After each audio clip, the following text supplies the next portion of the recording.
آپ صلی اللہ علیہ وسلم نے مثال دی، کائنات کا امام اتنا ذہین فتین انسان تھا کہ کائنات میں ایسا انسان پیدا نہیں ہوا. کیسی کیسی مثالیں دی ہیں، کیسی کیسی باتیں کی ہیں، کیونکہ نبی کا کلام اللہ کی طرف سے ہے. تو آپ نے فرمایا کہ ایک سمندری جہاز ہے اور وہ اس کے 2 مالے ہیں.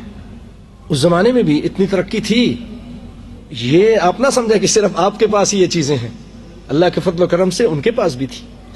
جہاز آپ صلی اللہ علیہ وسلم فرما رہے ہیں کہ اس کے 2 مالے ہیں، نیچے بھی کچھ لوگ رہتے ہیں، اوپر بھی کچھ لوگ رہتے ہیں. اب نیچے والے پانی کے لیے، پانی تو چاہیے نا کھانے پکانے کے لیے، کسی کام کے لیے، تو وہ اوپر جاتے تھے، اوپر عرشے سے پانی لے کر نیچے آتے تھے. تو کچھ پانی گرتا بھی ہوگا، لوگوں کو تکلیف بھی ہوتی تھی، کبھی کبھار اوپر والوں نے اعتراض بھی کیا ہوگا. تو آپ فرما رہے ہیں کہ نیچے والوں نے کہا کہ کیوں نہ ہم، پانی ہمارے نیچے ہے، 1-2 کیلے نکالتے ہیں، تختہ ہٹاتے ہیں، پانی نکالتے ہیں اور استعمال کرتے ہیں. کھٹا کھٹ کی آوازیں آنی شروع ہو گئیں. اوپر والوں نے سنا، بھائی کیا کر رہے ہو؟ ارے بھائی وہ آپ لوگوں کو تکلیف ہوتی ہے نا، تو ہم نیچے سے پانی نکال رہے ہیں تاکہ آپ کو تکلیف نہ ہو. ہم وہ کھود رہے ہیں، ہم تختہ نکال رہے ہیں. اب آپ بتائیے، تختہ نکالنا تو دور کی بات ہے، اتنا سا سوراخ ہو جائے تو پھر جہاز کا کیا انجام ہوتا ہے؟ سب ڈوب جاتے ہیں.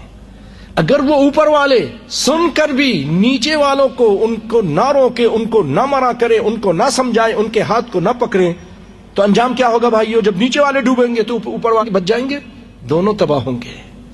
اسی طرح آپ صلی اللہ علیہ وسلم نے بہت گہری مثال دی ہے سمجھنے والوں کے لیے کہ ایک کشتی کی طرح ہم لوگ ہیں اس بستی میں. اگر اس بستی کے اندر برائیاں ہو رہی ہیں اور برائیوں کی وجہ سے اگر اللہ کا عذاب آئے گا اور ان کو کوئی منع کرنے والا، روکنے والا، ٹوکنے والا نہیں ہوگا، جہاں وہ عذاب میں وہ مٹیں گے تو ہم بھی مٹیں گے، ہم بھی نہیں بچیں گے. اس کے لیے کیا ہوگا بھائیو؟ ہم نے ابھی سے جاگنا ہے، اصلاح کا کام شروع کر دینا ہے.